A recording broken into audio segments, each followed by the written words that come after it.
Hey guys, welcome to my channel. My name is Atif Iqbal और आज हम वीडियो देखने वाले हैं प्रशांत सर की। अ, आगे बढ़ें इससे पहले कि मैं आपको बता दूं कि प्लीज़ आप जाके मुझे ट्विटर पे और इंस्टाग्राम पे फॉलो कर सकते हो। ट्विटर पे पॉलिटिकल चीज़ों के लिए, इंस्टाग्राम पे पर्सनल चीज़ों के लिए।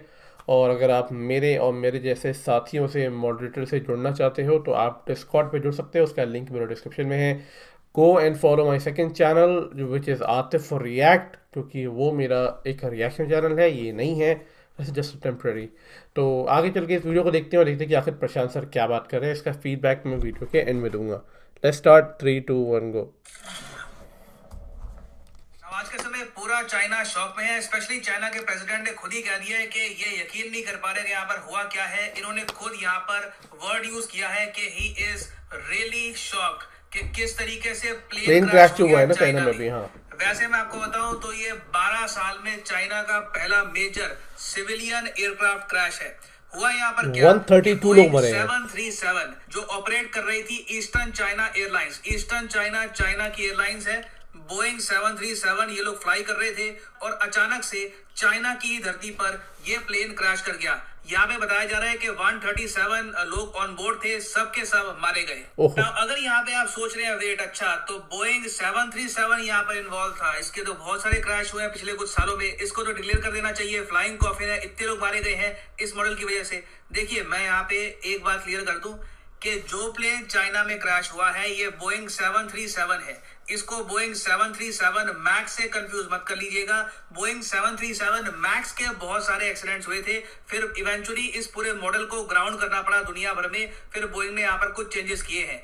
वैसे आप अगर देखें तो बोइंग 737 बहुत हद तक सिमिलर है ये इसके मैक्स वेरिएंट से, मगर इसका सॉफ्टवेयर डिफरेंट है। बोइंग 737 रिलेटिवली सेफर माना जाता है। पिछले कई सालों में इसका कोई मेजर क्रैश नहीं हुआ है। उसके अलावा आप अगर देखें तो शी जिनपिंग का शॉक्ड होने का रीजन यहाँ पर यह भी है कि चाइना में ओवरऑल जो सिविल एयरलाइनर एक्सीडेंट्स है बहुत कम हुए हैं इतिहास में। आप अगर 1945 से लेकर 2022 का डेटा देखो तो इंडिया और चाइना दोनों देशों में ओवरऑल बहुत कम एक्सीडेंट्स हुए हैं compare to USA and Russia. ये आपके सामने एक लिस्ट है, यहाँ पे आप देख पाएंगे डेटा है, ये डेथ नहीं लिखी हुई यहाँ पर, ये यहाँ पे नंबर है टोटल सिविल एयरलाइनर एक्सीडेंट्स का। यूएसए में 1945 से लेकर 2022 तक 864 एक्सीडेंट्स। इसका एक रीजन भी है कि यूएसए में जो एयरलाइन इंडस्ट्री है ये बहुत ही अर्ली स्टेजेस से डेवलप हो गई थी, तो जहां पर बाकी कंट्रीज में एयरलाइन ट्रैवल बड़े स्केल पर शुरू हुआ 1990s में, यूएसए में ये स्टार्ट हो गया था 1960 1970 के आसपास ही। उसके बाद यहाँ पे आप देखोगे आपको मिलेगा रशिया, फिर है कनाडा, फिर Brazil, Colombia, UK, Indonesia, France, Mexico, फिर आपको मिलेंगे इंडिया और चाइना। इंडिया में टोटल 95 ऐसे हादसे हुए हैं, चाइना यहाँ पर 76 पे रुका हुआ था। अब अनफॉर्चुनेटली यहाँ पर एक और एक्सीडेंट जुड़ जाएगा, 77। नाउ सिंस चाइना में इस टाइप के क्रैशेस बहुत रेयर होते हैं, चाइना की जनता अपने सोशल मीडिया पे आज के समय ये भी डिस्कस कर रही है, इनकी सरकार की तरह वो भी ऑब्वियसली काफी शॉक्ड है। चाइना की जनता यहाँ पर ये कह रही है कि देखिए ऑब्वियसली जो ये क्रैश हुआ है पहाड़ी इलाके में हुआ है, ग्वांगशी नाम का एक प्रोविंस है चाइना का, वहां पर ये क्रैश हुआ, पहाड़ों में ही बिल्कुल क्रैश किया है ये प्लेन। वेदर का भी यहाँ पर रूल हो सकता है, मगर कहीं ना कहीं लोग अपने सोशल मीडिया पर ये भी लिख रहे हैं कि कोई बड़ी बात नहीं है कि यूएसए ने इंटेंशनली ये किया हो, बोइंग यूएस की कंपनी है और यूएस यहाँ पर एक मैसेज सेंड कर रहा है चाइना को कि अगर आपने मिलिटरीली हेल्प करी रशिया की यूक्रेन वॉर में तो कॉन्सिक्वेंसेस यहाँ पर बहुत ज्यादा होंगे। ऑब्वियसली चाइना की गवर्नमेंट ने ये नहीं कहा, मगर चाइना का सोशल मीडिया आप देखोगे हर जगह वहां पे आपको सेम बात दिखेगी, इनके सिटीजन्स लिटरली पैरानॉइड हैं ये देखकर कि वेस्टर्न कंट्रीज जब इकट्ठा हो जाती है तब सैंक्शंस लगा लगा के किस तरीके से रशिया जैसे पावरफुल कंट्री को इन्होंने बहुत नुकसान पहुंचा दिया है। सेम केस इनके साथ ना हो जाए, क्योंकि याद रखिएगा यूएसए ने ऑफिशियली ऑन रिकॉर्ड कहा है कि अगर मॉस्को को किसी भी तरीके से चाइना ने हेल्प करी तो उसको लेकर यूएस एक्शन लेगा। यहाँ पर ये कंफ्यूज मत कर लेना कि तेल परचेज करना या फिर कोल परचेज करना ये भी हेल्प होती है। हेल्प से मतलब है कि कोई प्रॉपर इनके लिए फाइनेंशियल पैकेज अनाउंस कर देना, इनको ड्रोन देना, मिलिट्री इक्विपमेंट देना। रशिया ने रिसेंटली चाइना को कहा है कि हमारी हेल्प करिए यूक्रेन वॉर में, तो उसके रिस्पॉन्स में यूएस ने कहा था कि अगर आपने ऐसा किया तो हम आपको दंडित करेंगे। अब यहाँ पर आप पूछ सकते हैं ठीक है अब चाइना में क्रैश हो गया, इट इज सैड टू सी, मगर इसका लॉन्ग टर्म इम्पैक्ट क्या होगा? देखिए long term impact recent events का और इस इवेंट का भी होने वाला है। चाइना अब बहुत ही बड़े स्केल पर कोशिश करेगा बोइंग और एयरबस को रिप्लेस करने की। मैं पहली बात तो आपको ये बता दूं, जब भी हम ट्रैवल करते हैं ना बाय एयर, जो भी प्लेन यूज किया जाता है आप देखेंगे 80 to 90% बोइंग। दो कंपनीज का आपको मिलेगा, या तो बोइंग का होगा या फिर एयरबस का होगा। एयरबस यूरोपियन कंपनी है, Boeing American American company company है। है। ये दो कंपनीज कंप्लीटली डोमिनेट करती है civil aviation that is sector true. को, और किसी भी मेजर कंपनी के आपको एयरप्लेन नहीं दिखेंगे दुनिया भर में फ्लाई करते हुए।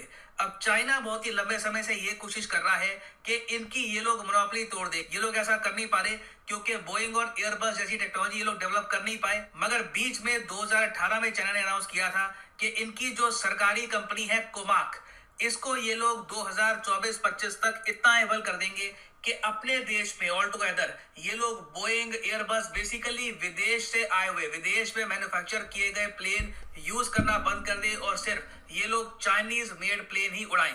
अब मैं आपको ये बता रहा हूं कि इस एक्सीडेंट के बाद डेफिनेटली चाइनीज गवर्नमेंट कोमाक की फंडिंग बहुत ज्यादा बढ़ा देगी, और कोई बड़ी बात नहीं है कि इन द फ्यूचर चाइना एक बहुत बड़ा जायंट बन के उभरे in the civil aviation sector. और एक बार ऐसा हो गया तो ये एयरप्लेन ये लोग प्रोवाइड कर पाएंगे रशिया पर।